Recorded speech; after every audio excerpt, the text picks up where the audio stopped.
Welcome everyone to the Collective Bargaining Podcast. As you can tell, I'm here by myself today. It's a little interesting, right? So don't worry, I'm only by myself for right now. My co-host is a little tied up at the moment, so I'll just be discussing a little topics with you guys. For myself, I'm trying to Draymond Green this today. It's the first time for everything, right? So I'm not sure if you guys know, but I'm gonna start it off with this. Me and Atwe had a little bet on our usual bet that we do every week, where we pick out who we think is gonna win games. So on Tuesdays and Thursdays, we normally pick the games that are on Wednesdays and Fridays to see, who's better. Oh, you in the I see you in the comments, bro. Hey, you better hurry up and come on the show. So me and Outway usually have the little bet, Tuesdays, Thursdays. Uh, good night, good night. And on we bet on the games that are on Wednesdays and Fridays to see who's the better game selector. After like to call himself the king. I'm on a one day, I guess, winning streak. You can call it that.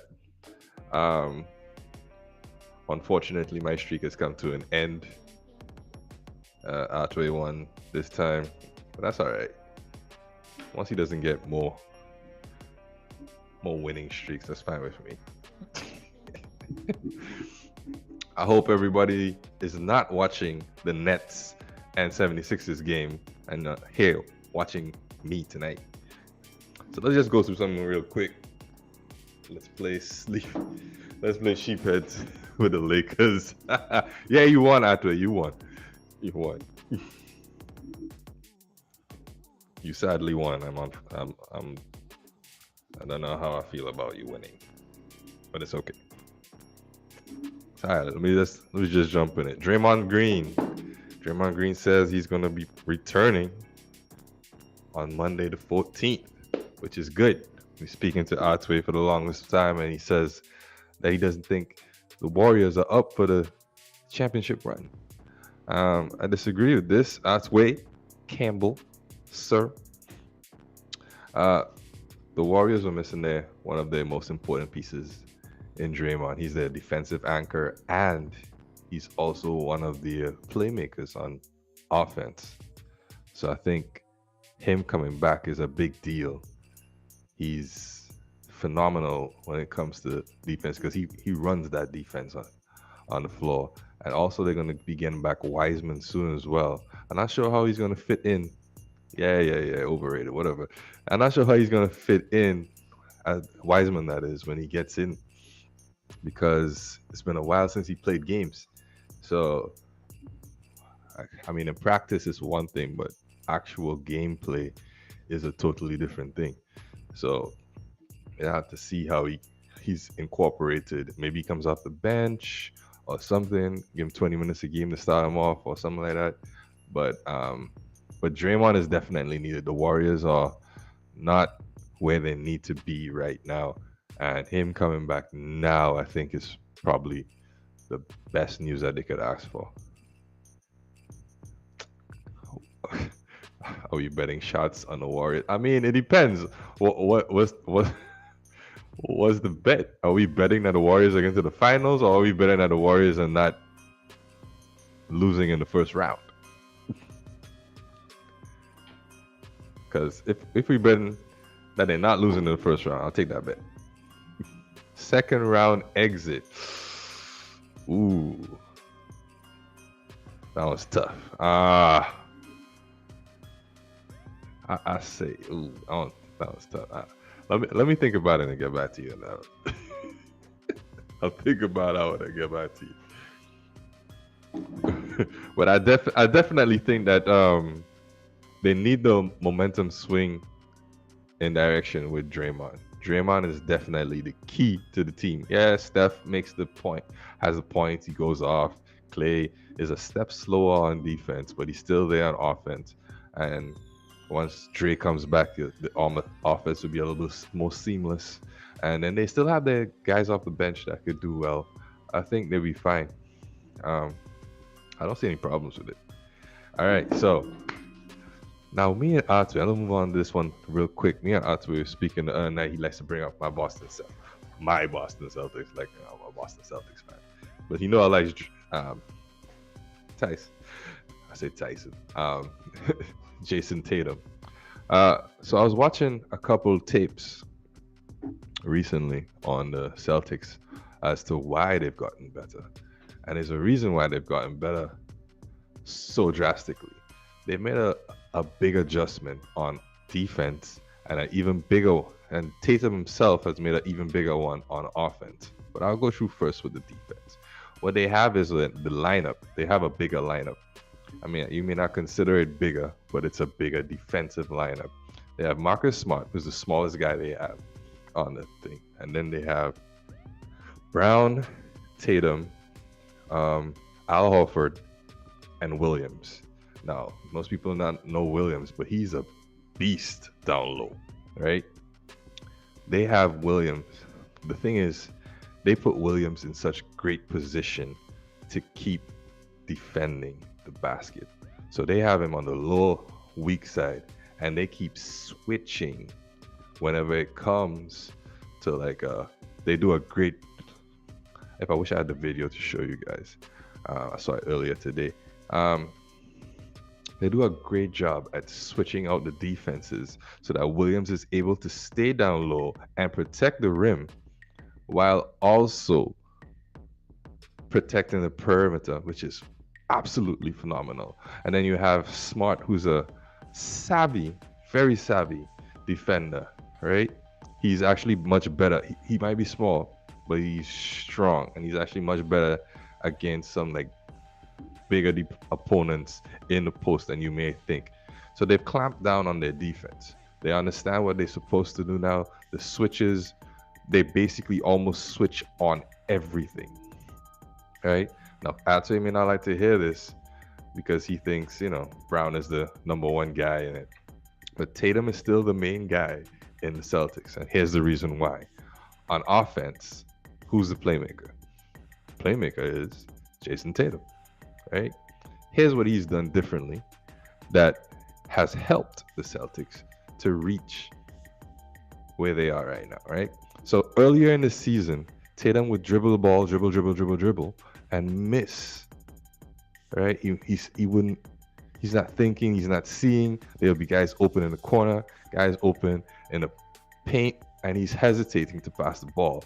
Now, I'm not sure if what happened, but they went to the video room, came back, and now he's making decisive decisions on whether he should pass, drive, shoot, and that has helped completely because no hesitation, everybody's open in the corner. They always have a corner shot open, or they always somebody down low, and they're doing these lovely flare screens and trip and double screens. Just open everybody up. Brown is a second, but he's a second guy mainly because of his defense. He's a great one-on-one defender. His help side defense is not that great. Team defense is okay, but he's a great one-on-one defender. The thing is, you can't give him ball and say, "Yo, give me a play." You have to run a set for him. Oh, is this Outway? I see we have somebody here. Nah, he's just playing. I was playing with me, man. Outway, you playing with me? Okay, that's what I thought. Thought Outway's coming confuse us here now today. Probably heard I was talking about Jaylen Brown, and he was like, "Yeah, I need to come." But yeah, Jaylen Brown, you can't just give him the ball and say, "Yo, I want to go out there, give me a play." You got to run a screen for him. He's great at slashing, so you got to give him that. He's a good defender. Can you hear me, man? I can hear you. Oh, you came on voice.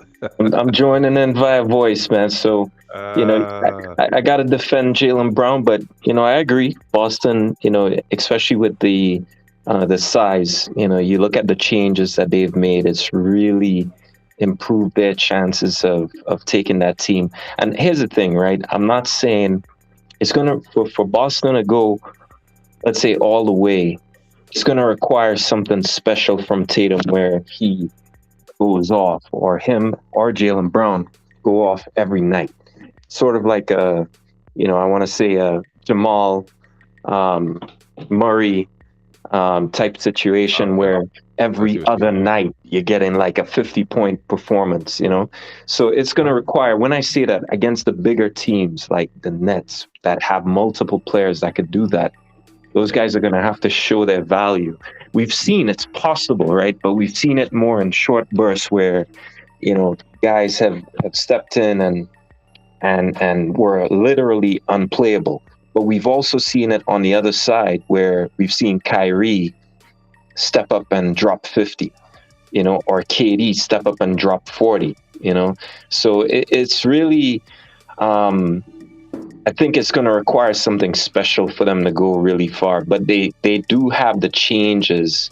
I think they're missing like a key third piece, like a big.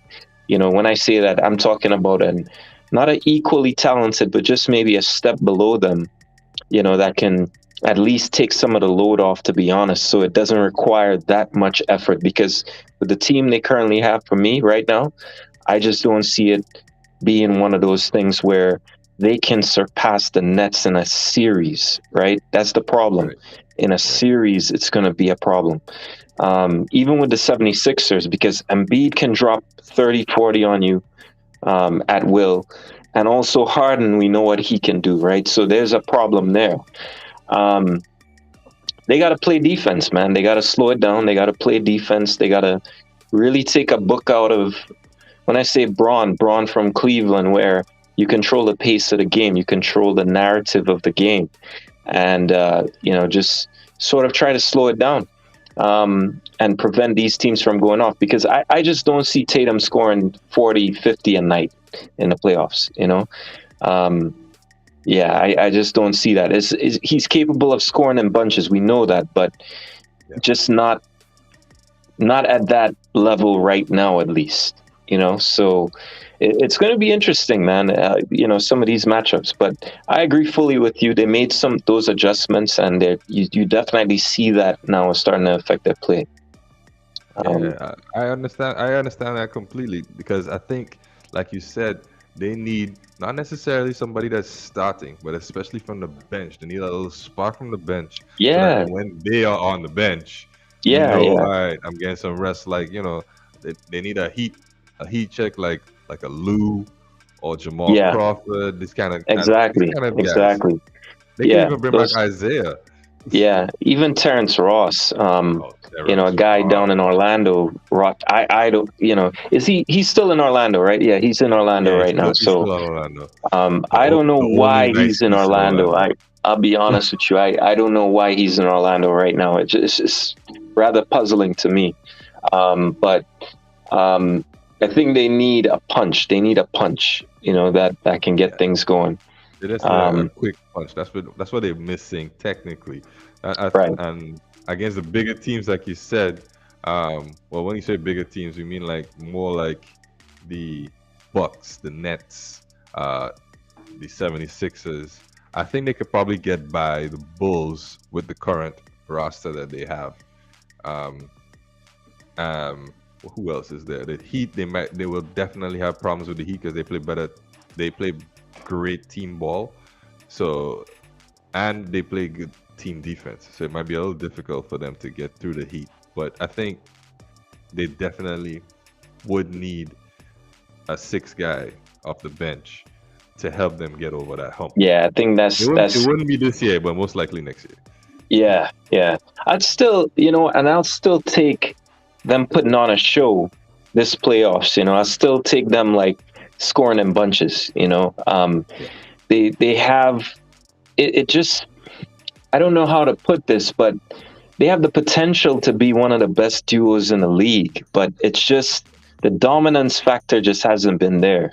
These guys are not unleashing their will every game on teams the way you expect them to, based on when you see what they're capable of at the individual level.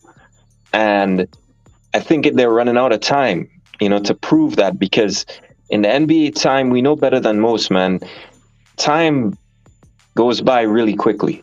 Time goes by really quickly, and unless you're playing at that high level and showing dominance, then I think teams will look, that front office will look to make adjustments. That front office will look to, to make changes. And that's why we've heard Jaylen Brown's name in the past under a different system in trade scenarios. I think from the top they gave it another chance. But I think if Ainge was in charge right now, he would have pulled the trigger on maybe a more illustrious trade package to try and get another star in or something like that. Definitely. Yeah. But yeah, you have to wonder, right? You have to wonder if what they're doing right now is the right move or not. It's hard to say at this point, but that's my main gripe. For the talent I see, I expect more dominance, game to game. We see it from time. We'll see one go off. We'll see the other go off. We'll see stretches where one is unstoppable. We'll see stretches where one is showing great potential of what he's supposed to be. And then, but we don't see that collective dominance where it's like, okay, these guys are coming to the building. We know they're going to drop 60 on us, 30 each on us. Yeah, exactly. We should be having that conversation right now, but we're not, because Tatum for the last couple of games, he's been averaging at least 40 points a game, something like exactly. that. Exactly. Right? Exactly. But Brown, on the other hand, yeah. And I think that's one of the missing pieces, like you were saying. Right. And so I know Boston to a certain extent. I know that there must be some in the front office that are kind of like, maybe we should pull the trigger on a team, hunting for that star, try to get someone else. Honestly, and I know I raised it last week. Some people said it was crazy, but to be honest with you, Anthony Davis trade for Boston makes all the sense in the world. It does. You have to risk it because their team, you look at the ceiling for that team right now is the second round. It's no more than that. And it might be, honestly, given the level of competition in the East right now, you might be talking first round. So if you exit the first round this season, right, going with this team, let's say you get swept, right? What moves can you actually pull? Most of the stars right now are slotted into their system. You're not getting any stars from the Clips. You're not getting from the Jazz, the Warriors. Most stars you look at right now are kind of fixed in their system, right? You look at the top stars like Embiid, you look at DeRozan, they're not moving from where they are right now. The only player that I would say is available, and that's because of all the turmoil, is Davis. He's been called, and LA is sort of rejected. I know LA's rejected calls from other teams, but honestly, they're looking at it from the perspective of, forget Braun. He's done in maybe 2 years. You never know. 2 years, 3 years, right? That's not who you build. That's not who you're building your team around right now. So, but you look at Davis. Is that who you're building your team around? Now, a trade for Boston, when you look at it, you're not building your team around him. He's going to be a secondary. He's coming in as a secondary star to Tatum, and bolstering the defense. And, you could add a third team to that where you get like a piece in the mold of, let's say, Brandon Ingram's contract as it's dialing down. He's probably looking at New Orleans. Now, given New Orleans just upgraded their roster, but there's still a lot of uncertainties with Zion, with the bench, all these things. And the market is not a good market. You have these markets that are small that can still be good. But in his case, I just think that he's looking, if he gets a decent enough offer from a good market, he's out of that market, to be honest. So what if Boston looked at trades surrounding Brandon Ingram? So you keep a scoring punch, right? Okay. And you keep Tatum, obviously, and you're giving up Brown, but you're finding a way to pull in a third team so you could pull off a trade for, let's say Ingram, you unsettle him, make sure that he announces that he has no intention to re-sign. He's gone. They're going to have to move him. So I'm looking at ways in which Boston, trust me, the last thing I want is Boston being strong. They've caused me enough pain in my fandom, you know. But I just think like the right now, if you were to evaluate based on how old they are right now and what they've shown, one thing is for certain: they've shown dominance inconsistently on an individual basis, but I just don't Yeah. see at a team level them exerting that dominance and consistently at all. And that's enough for you to question, if to pull the trigger and try to pull in some legit stars, which I think they have the potential to do while they're still capable of doing so, while there's still a belief that Brown's ceiling can be just as high as JT. I think there's still a belief in certain areas like myself. But if he comes in another 2 years, you wait another 2 years and we see more of the same, then that's proven not to be the case, right? You're not going to get the same amount of value. So you might as well take that chance now Take and it bring now. in a star. Yeah. So that's how I'm thinking, about it. That's my train of thought on that. I think LA definitely would. I don't know. I'm not sure if they're ready to let go of 80 because they just invested in him for the next 4. Well, it's 5 years. So Yeah. Yeah. right. So I'm not And sure if they're ready to let him go. They saw him as the piece after yeah. LeBron. Yep. That's true. Right. And they gave up a lot of how I pieces, see man, it for is they'll put a team. They give up the whole team, but yeah. They did. so They did. I mean, they yeah, sacrificed so everything, it's right? the They next season. sacrificed everything. Yeah. So next season, is either they have to build a team around AD, we just have think as LeBron as secondary. So you build a team more around AD. That's the only way for them to actually go forward, I believe. Just have Right. LeBron fit in where he could fit in. Exactly. So that's the thing. I believe that would be the best case.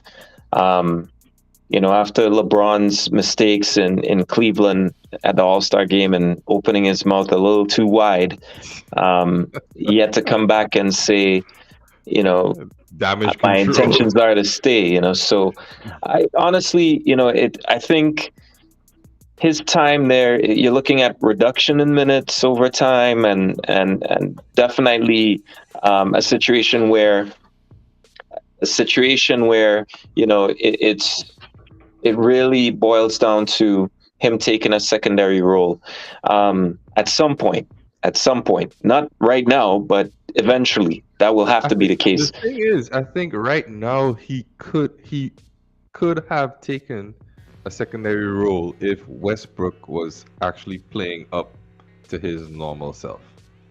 So if Yeah, Westbrook was still going off for like 20, 10, 8, something like that, and he's not missing those layups, he's not doing those terrible passes like he was doing. He's finishing games strong. I think because I'm seeing games where LeBron has just given him the ball and say, "Yo, do your thing." Because you could clearly see that he's either tired or he's just not fully invested in the game at the moment. I don't know if that's what it is, but I've seen him just like, "All right, you do your thing.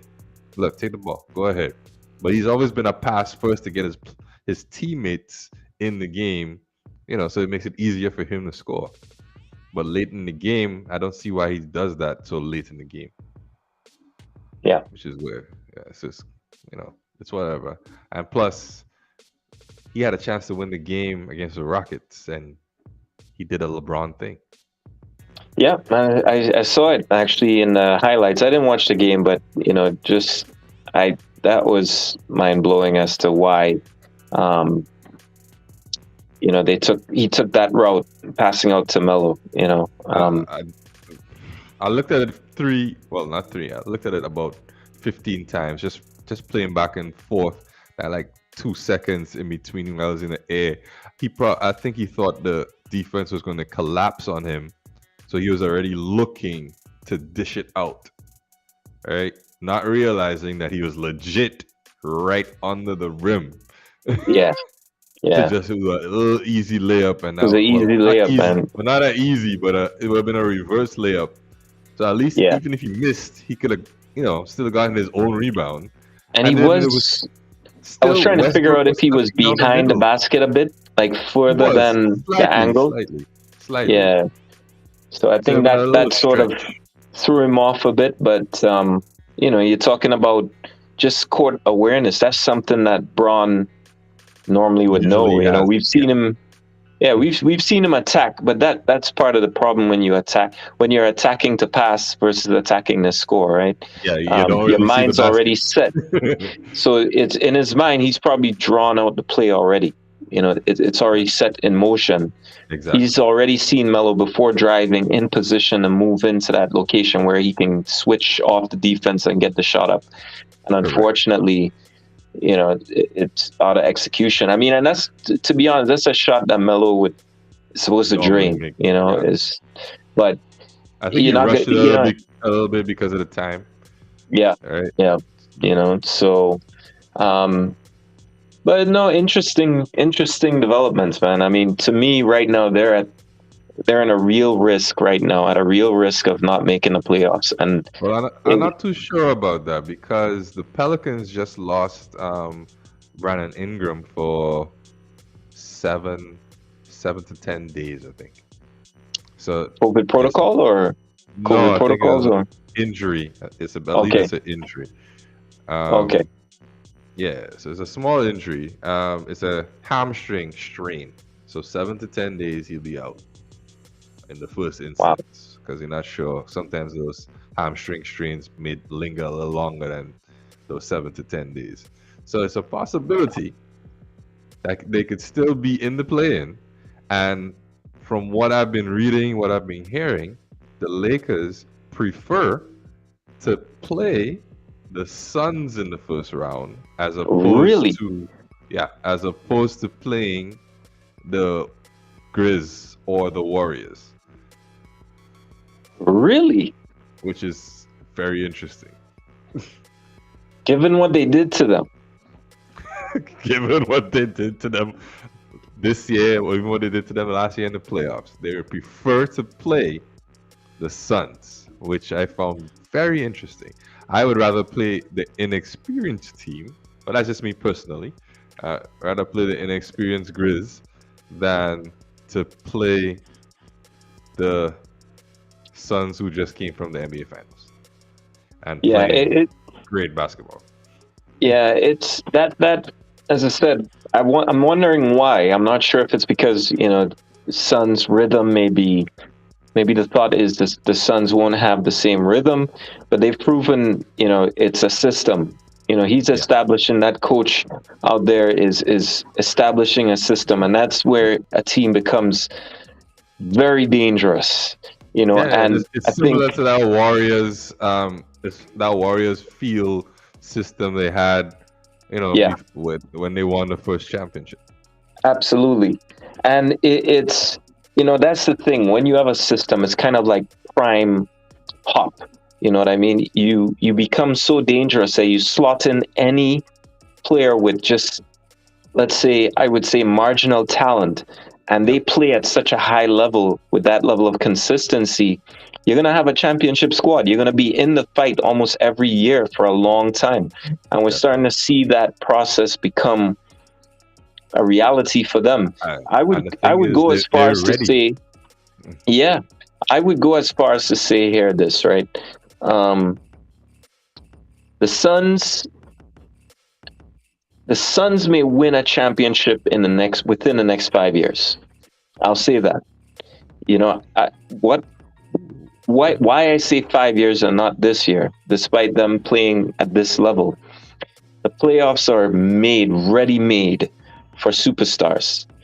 And I have something that's gonna, may piss off some of their fans, but to be honest with you, I know CP3 is a superstar, but CP3 in the playoffs, when the game gets more intense, it's his age right now is a problem.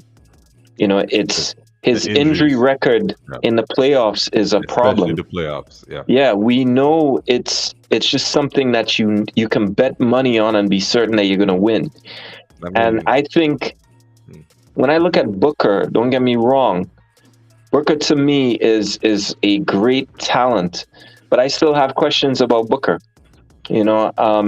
Especially as a two-way superstar. I and then when you look down the line from those guys again, when you compare Pop's system, you look at absolute legends. You look at David Robinson. You look at Timmy. You look at Ginobili. These are super. Some people will tell you that Ginobili was a superstar. It's just that obviously there were better people than him on his squad. But don't get me wrong. If Ginobili had to throw up 30 points for you, he he could do will that. do it. He Yeah, will do it. Don't get me wrong, and so that team was absolutely stacked. And by the way, shout out to Ginobili because honestly, I don't know how him and Parker would not given consideration for the NBA Top 75. 75. That is absolutely disrespectful. Absolutely disrespectful. So, But Dame out here again, top how do 75. you have Dame? You know what? I figure what they're doing is they're looking at moments. Like the NBA really looked at, yes, players have a resume, but it's almost like they ignored that and looked at also moments, I don't know why they and don't. just yeah, and it's just because it was baffling with Dame, right? I don't mean to drag the conversation, but it's baffling when you have Dame and you ignore the resume of Dwight Howard, right? So the logic doesn't hold well if you're looking at Well, yes, resumes. right. So it has to be something else. Now, when I look at Manu's play in the playoffs when it matters, right? Oh, he was Like killer. there's no way some of these guys you can put them ahead of Manu that made the top 75. You could make the argument that Manu was the closer for the Spurs. Yeah. And then on top of that, Parker gets way too much disrespect. Like Tony Parker, you could argue at times the statement you just used. I thought Parker was the closer at times for the Spurs. Seriously. True. Yeah. And the guy was clutch. Most people don't realize for his entire career, except for his last year in the NBA, he has made the playoffs. Exactly. And played a serious role on those squads, by the way.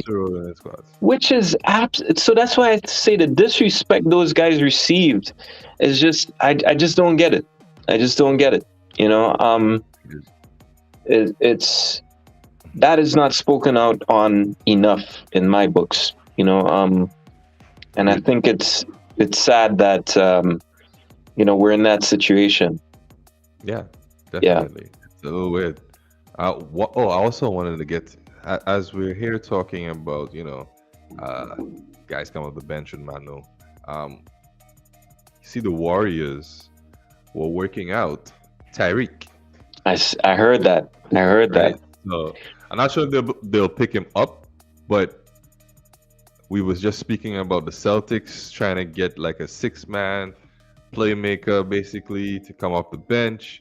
What do you think Tyreek brings to the Warriors if they actually do pick him up? Because I mean, he hasn't played in 2 years or something like that. Yeah. The thing is this, right? He's probably been in the gym playing with players in the off season, at camps, if he's anywhere, if this guy is 75% of what he was 2 years ago, then that's crazy. That's crazy. Because he is one of those that plays, but I call it peak Lance, but I'm not talking Lance on the Lakers or Lance freelancer, let's call it. I'm talking Lance from the original Pacers team. Okay. Him, Lance play a similar style actually to Braun as a playmaker. I want to be careful with my words here. They have a forward-like big, tough body. Yes. They have more of a bulldozer type, freight train type style to them.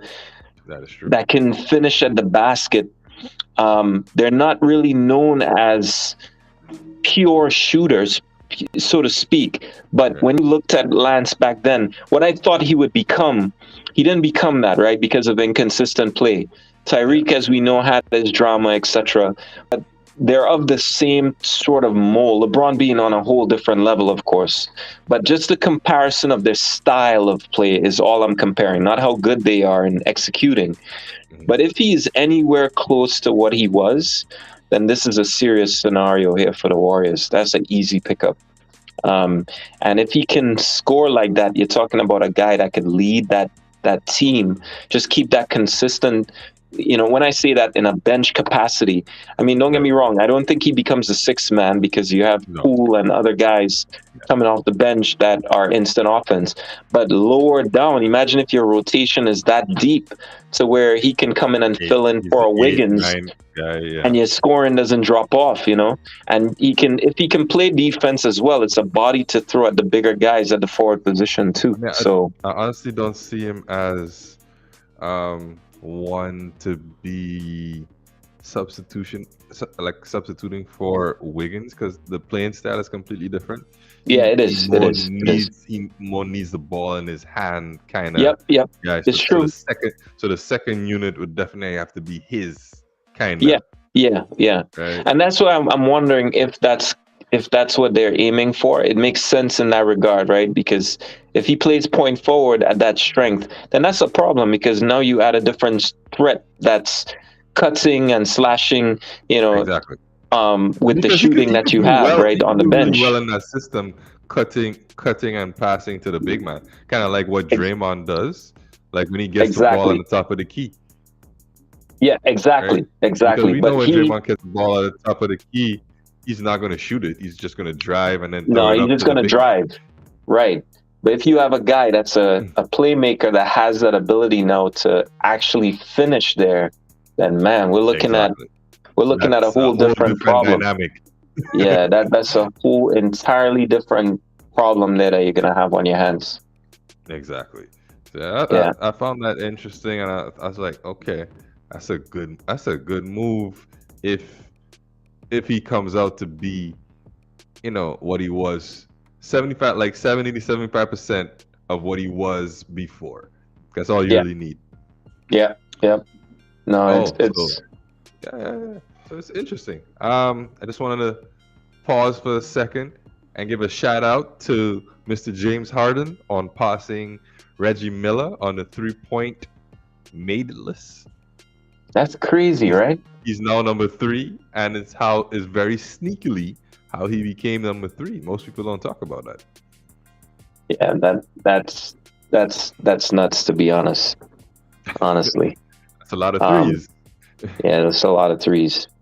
With still more time to go. And I mean, he's not as he still have a lot of time to go. He could legit catch up to. He could legit be number 1 if some shit ever happen to Steph. Not calling Yep. it on, but No, but yeah, you're Steph, right. then You're right. he could still legit step in and be number 1. If Clay hadn't been out, he could have been top. Clay could be in the top 5. He probably finished his career in the top 5. But yeah, I just wanted to call a shout out to What's Steph's lead on the second place person in second place right now? Who would Ray be Allen. Ray Allen? What's his lead right now? So Steph has made. Where is it? Let me just check real quick. I had it here just a second ago. Steph has made 31.02, and Ray Allen is 29.73. It's crazy. All right. So James Harden is about, let's say, he's 25.61. So he's still like 600 threes behind. Yeah. Well, less than. He's about five something behind, about 550 or so behind. But still, that's Yeah. five. That's like 2 seasons, maybe less. Crazy. A season and a half. Yeah. Yeah. Ultimately, I think guys like Harden, anyone who's like not shooting at Steph's clip, I think the potential, because of guys like Buddy Hield and the new generation that's shooting way more threes from the Oh yeah, earlier part of their career, definitely. guys are going to get past, because of that. Even It's just a Duncan generational thing. Robinson. Duncan Robinson could Exactly. easily Exactly. come up there. Exactly. So it's one of those things that you just have to accept is it's gonna probably happen at some point. It's unfortunate, but Um, yes. yeah. Yes. The threes, I think you're gonna just have to measure greatness. We're gonna have to protect the legends because we know what we saw from guys like Ray Allen and Reggie Miller. Yes, sir. It's just a different It's class of win. 3-point shooters, right? And even It's from win.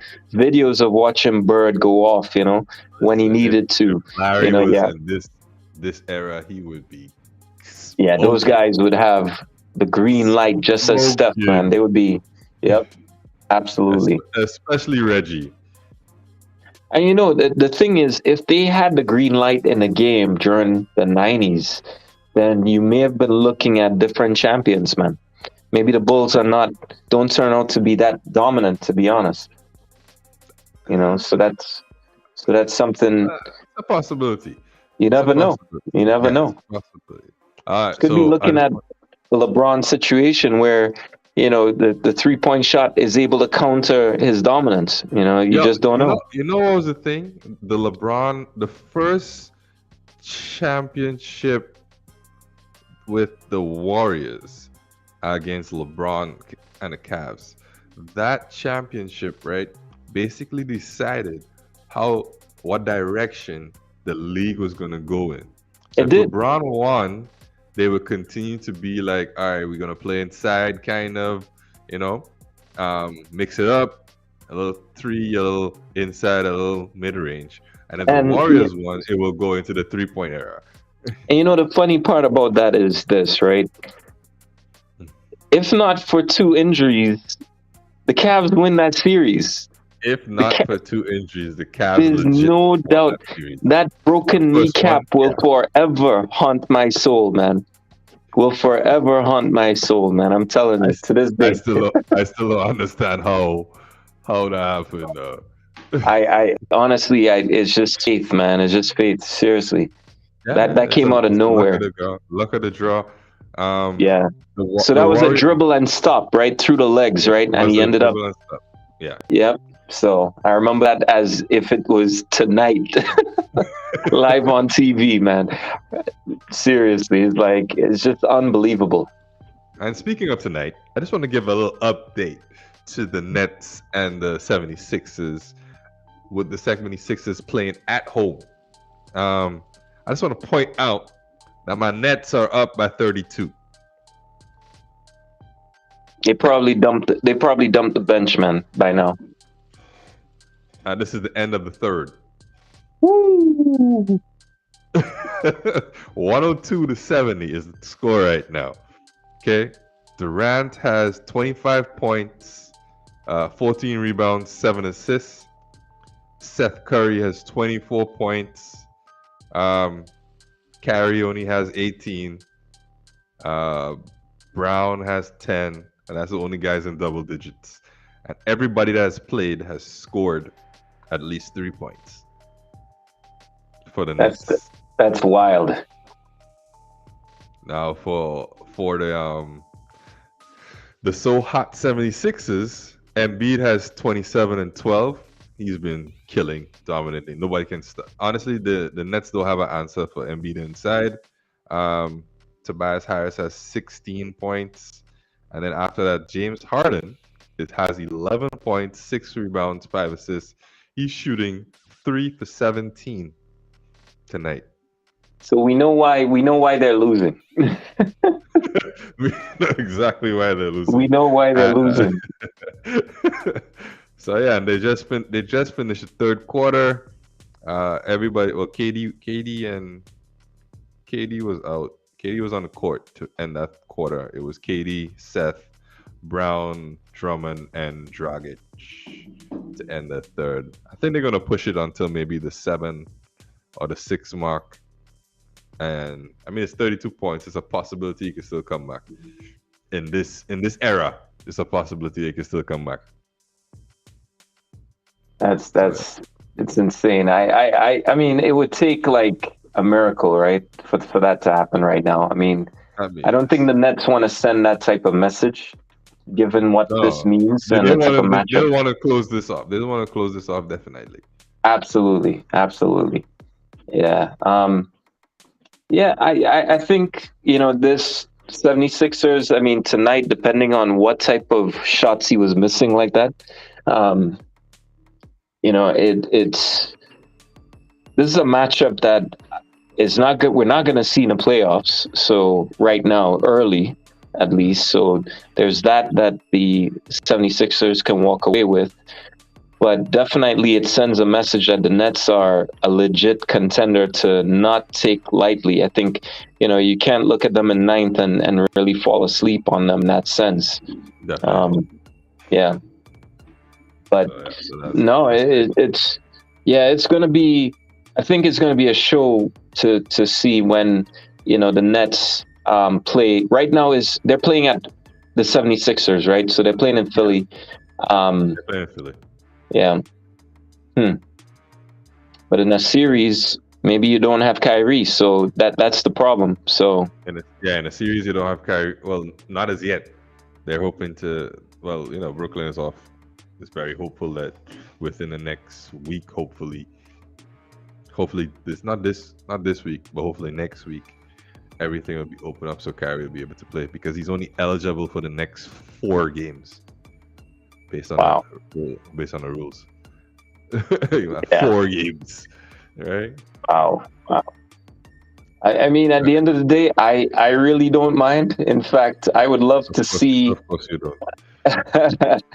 I want to see 2 play-in games with the Nets involved in the Nets. They're in what position right now, by the way? They're in 10th or ninth? They're in 8th, I think. Ah, okay. All right. Hold on, let me just make sure. Yeah, they're in 8th. Okay. That's interesting. So they did control the tiebreaker from beating the Hornets. Yeah, so as it comes to the tiebreaker, so the problem is the current play-in matchup is the Raptors,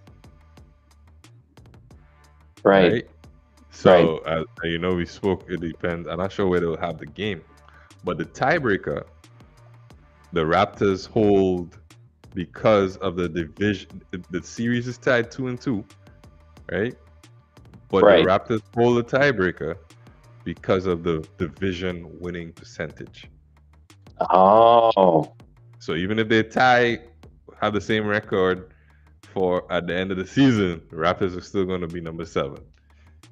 that's okay. I see. Right? See, but it really wouldn't matter because they still have to play. The Nets have the series tiebreaker with the Hornets. I think it's still 1-1. I Right. think they only have one more game remaining to play. And then the tiebreaker with the Hawks, the Nets have the advantage going 2-1 with only one game remaining. So if they play, they'll have the tiebreaker against the Hawks, and they only have one game remaining with the Charlotte. So that's the only thing. Wow. And, Yeah, that's gonna come down to the wire, to be honest. So we're gonna see. The good news is, out of all of this, we're gonna see some really intense matchups coming up in the last few games. well, it's going to be interesting for the Nets because they have the hope that Toronto doesn't stay at number 7. Yeah, that's true. Now, Right. to me, what the Nets have to avoid, I think, is a matchup against, a team like the Heat, because I don't honestly. I think the Heat are what I would consider a system basketball team. Yes. Yeah. That can absorb the impact of the scoring that you get from individual stars because of their execution, high level execution, and the type of grind players that they have that can actually score too as well. They can produce their own punches. So I think for them that I think facing the Heat is a bad matchup for them, especially when you don't have Kyrie um, for games at home. Uh, so that's rough because it means that they don't have much. They can't really surpass. They just have to hope that the Heat and the rest of the other teams, like the 76ers and the Bulls, keep trading positions. Right. If the Bulls take number one seed, or if the 76ers manage to climb and retake the number one seed, then I think they're going to be smiling. But let's see how it all plays out. Still a lot of time, still a lot of ball to play. It's true. It really is true. Yeah, a lot of ball to play. Now, I just want to let this be known. So the Raptors trail the Cavs by 4 games. Now the Cavs own the tiebreaker, so even if they tie up, the Cavs will own the tiebreaker, right? So this is another dynamic to add to the fact of the Nets playing the Raptors in the play-in to hold that 7th spot. Because if they hold the 7th spot, they'll be playing right now. They'll be playing the Bucks. Now, would you as a Nets rather play the Bucks or would you rather play the Heat? Now, I would rather just solidify my spot in the playoffs before even thinking about it. I can't say like, all right, let's lose to the Raptors and then maybe we can win. We can win. We could try and win maybe against either the Hornets or the Hawks. I don't want to take that chance. I'd rather say, all right, let's win this game. If we lose, then we can say, all right, we'll definitely win the next game. But let's win the game against the Raptors for sure, so we can solidify number 7. Even though we may not have Kyrie, because it all depends on where the game happens. I don't know. I'm not sure how to decide where the game happens for the play-in.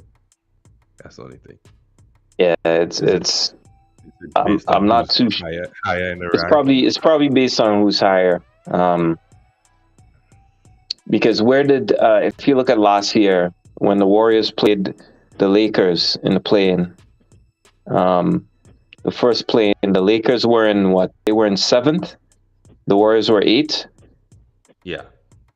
Right, and they played in LA, if I'm correct, right? Yes, I believe so. Yeah, they played in LA, I think. So I think it makes sense to give it to the higher seed, right? Because if you're a higher seed, and you start, but yeah. I guess that's where the tiebreakers would come into play, because even though you're 8th, 9th, we have the same record. That's what defines who has the tiebreaker. So okay. That's interesting. It's gonna be interesting. Yeah, it looks like it was really chippy in Philly, man, between Durant and Embiid. Well, that's normal. That's normal. Yeah, normal. I love it. They love. The thing is that if you don't know, you would think that they hate each other, right? Yeah, but they don't. Yeah, it's just mutual respect and how it should be on the court, right? That's old. I guess you would say that's old school. Like you go and say, you talking shit. I'm talking shit. We playing all basketball. You come here, you make a basket. I go there, make a basket. Stop me, if you can. Yep. So and Barkley was saying tonight that Harden has a tendency to fade in big games. That is, well, we know this is true. We've seen it in the NBA Finals. We've seen it in the playoffs. We've seen it on multiple occasions. He just goes hiding. And it's unfortunate, but tries to pass it off as I have a bad shooting day. Yep, it's unfortunate, but it's true. Most people don't realize it. By the way, Alvin Gentry said it's hard to believe Jokic won't be the MVP. He said it already? Yep. I think he's pretty much saying that Jokic has done enough so far for the season to be justified as MVP. I think it's way too close still. I think it's close. especially with Embiid and well, they did have the second seed, and then you Well, had in third or Ja and so on, and the Grizzlies in second place as well. You have to give those guys consideration. yeah, but I mean they're in. Okay, so let's if you look at the rankings, um, Suns just basically locked up their top 10 seeding position, so they can't go anything Right. less than 6. So then you got Memphis, who's currently number 2, right? And I don't see them dropping much games. Warriors gonna get back um, Draymond on Monday, so that means they're gonna lose that much more games. Jazz have done a phenomenal job this season, Right. and Mitchell has been playing exceptionally well, much better. He's just similar to Tatum. He's making quicker decisions, and those quicker decisions have been great for the offense. Yeah. So I'm not sure. They might switch up between them and the Mavericks because the Mavericks have been. How did the Mavericks lose to the Knicks by 30? What That's what that. what the hell happened? What the hell happened? Right, but which is weird. Lucky enough for the Mavericks though, which was bad enough for the Nuggets, is that the Mavericks have the tiebreaker against Yeah. against Denver, so that's why they're still in 5th and not 6th. So Let me that's a tell you, big problem for the if it Nuggets. was one season where I think I would have told you LeBron has, I would say, a fairly straightforward path playing at a high level with a good solid team, it would have been this season. It's so weird this season, despite the Suns being that consistent This team. season, I you look at think them so? seriously. If it was if we're talking a team that was consistent, so we're not gonna ignore the fact that they're trash right now. They're trash. Of course. But I'm just looking at all the other teams. If LA was playing at any sort of high level to their potential, I can't point to you a team in the West that would beat them. But that just isn't the case. If they were a balanced team that, had the players that they had, or let's put it this way. The roster that won in the bubble, if you still had Right. that roster together Oh yeah. that Oh could yeah. execute, Oh yeah. Oh yeah. Oh yeah. Oh yeah. um, Definitely. I just think that, but that's life, I guess. That's basketball, as we call it. That's basketball. Sadly, but oh yeah, definitely. If Yeah. they had, because Rondo would have been the anchor. Right. Exactly. Okay. Um, The difference but between Rondo and Westbrook is Rondo he realizes that he doesn't have an explosiveness anymore, so he uses his IQ to get the ball in there. So yeah, some crafty ways of getting to the basket, whereas Westbrook still thinks I can go straight steam, roll everybody, and just get to the basket and make a layup. exactly. Yeah. It's really, as I said, it's one of those things, right, that makes you wonder.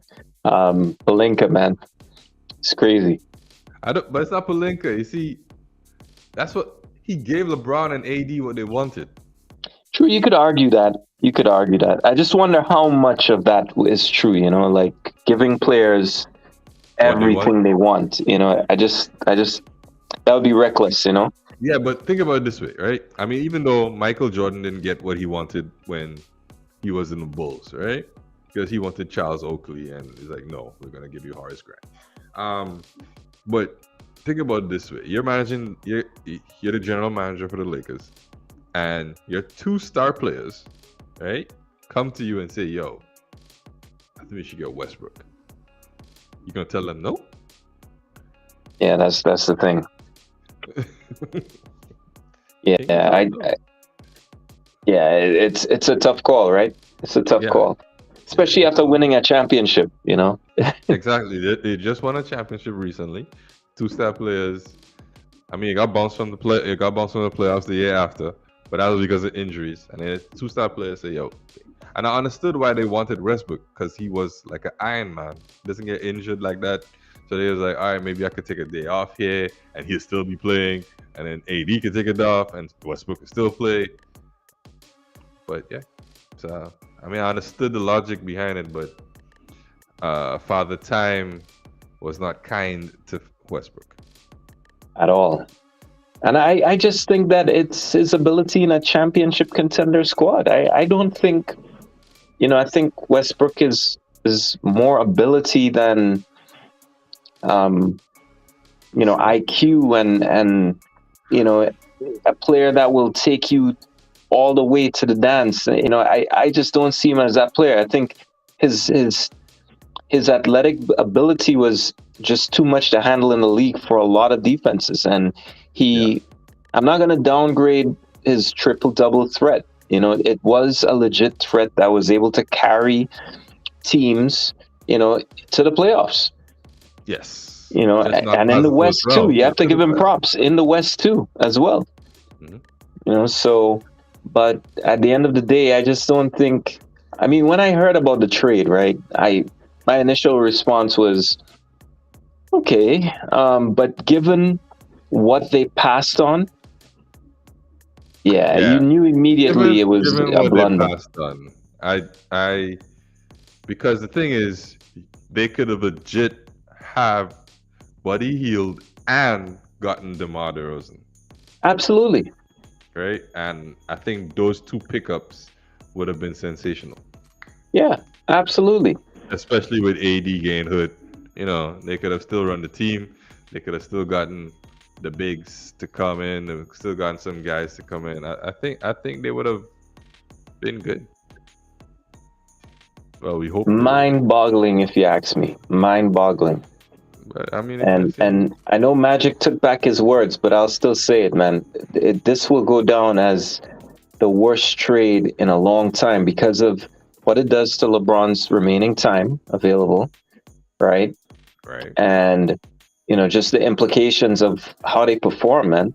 It's just this team is just really bad. I haven't seen a team play this bad in a long time. Yeah, there's no effort. The effort isn't there. Yeah, it's really, really horrible to watch. It's not even just LeBron's time they're wasting. We have to remember, Melo is actually playing some decent ball for a guy that's coming off the bench. Yeah, he's putting up some solid numbers. Granted, he's a liability on defense. He's very much it's. Yeah, let's say it for what it is. He is. It's really bad on defense. Yeah, so he's liable. That's one of the reasons why the Rockets won, because they said their game plan was whenever Melo's on the floor, you attack Melo. Yeah. And if you look at the highlights, you would see that they were getting open buckets because Melo was just on switches. Melo was just dropping. He wasn't coming at high at all. He was just dropping. So guys was getting that space to make jumpers, do whatever. So they said the game plan was to attack Melo when he was on the floor, and it worked. So he was a liability, but still on the offensive end, he's giving you these solid numbers. Solid percentage from the 3-point line. But it comes down to coaching, spotting these things and making those adjustments. And we know how that goes. We know all about the coaching, right? So we know how that goes. Yeah, I mean, it's really sad to comprehend, man, that these guys are at this level and you have this level of coaching to see them out of the league. It's just, as I said, it's hard to accept that your favorite player or your one of the greatest of all time is being coached by this level of coaching. It's just crazy. You have so many guys, so many vets that have been around for long that should know better, but you look at the style of play, what they're being asked to execute, and sometimes it just doesn't make sense. It doesn't. I mean, it is what it is. Yep. So, but we roll with the punches, right? Well, I mean, I roll the punches. I don't know what the Lakers did. Yeah. That's a whole different story, I guess. What So would you looking yeah, at? All right. Well, guys, I don't want to cut off Artway here right now because as usual, we get always talk about the Lakers every day, all day, for 10 hours on what they could do, what they shouldn't do, what should happen, what shouldn't have happened, who should fire, who should trade. Um, but it's about that time that we leave y'all to finish watch this massacre of a game. If y'all still want to watch it, because I'm happy. I don't know if Ato is happy, but I'm happy that the Nets are blowing out Philly. So I just want, and then we have the Warriors game coming up afterwards. So we just want to leave you off, guys, tonight. I appreciate y'all guys for coming out tonight and spending some time with us. I mean, you only seen me tonight because Ato is a little I don't know what's the best word to say, but he can't be seen right now. that's right. That's right. He can't be We seen in the right work. now. We in the work lab. Yeah, I just Hey, didn't work well. shout out to Javier for joining us on the cast tonight, man. I know we've What's up, been man? going at it in Gran Turismo lately, so I know that's been on PlayStation 5, but shout out to him and the family. But we Cam's down tonight, just wrapping up Uh, some work. Cam is But done. we were able to still get through some of those points. But some I'd say it should get interesting very soon before the month is up. We got some cool stuff coming, so make sure and tune in because, as I said, the show we want to go out this month with a bang. And we want to make sure that we show some of the fans of the show some love, and that may come in the form of some prizes, that may come in the form of Definitely. some other things as well. So stay tuned on that, ladies and gentlemen. But Yes, yes. yeah, yeah. It's the playoffs are gonna rock, man, and we're gonna do the brackets for college. As I said, that's it's gonna be on Yahoo, so make sure you have a Yahoo account, because you're gonna need to sign into their fantasy to take part. If you win, And if you don't have one, you can just create one. It's very simple. yeah, very simple, very simple. So, so we're gonna do some college basketball, and then we're gonna do the brackets for the NBA playoffs and see how everybody does. Yes. I'm excited about that because, like I've been winning with the shots game, I think I'm gonna dominate again here. Yeah, definitely. So, Oh, you got funny. yeah, but that's the situation. So, but no, I think we're all set. I think stay tuned, ladies and gentlemen, Good.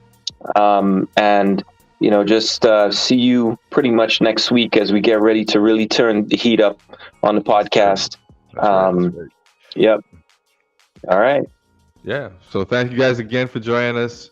You have just witnessed the Collective Bargaining Podcast. And if you're on here on demand, thank you guys for coming and like, share, subscribe. We Share the appreciate it. podcast. Share the podcast. That's right. Share the podcast. Hey, by the way, man, when you gonna be drinking your shot, man?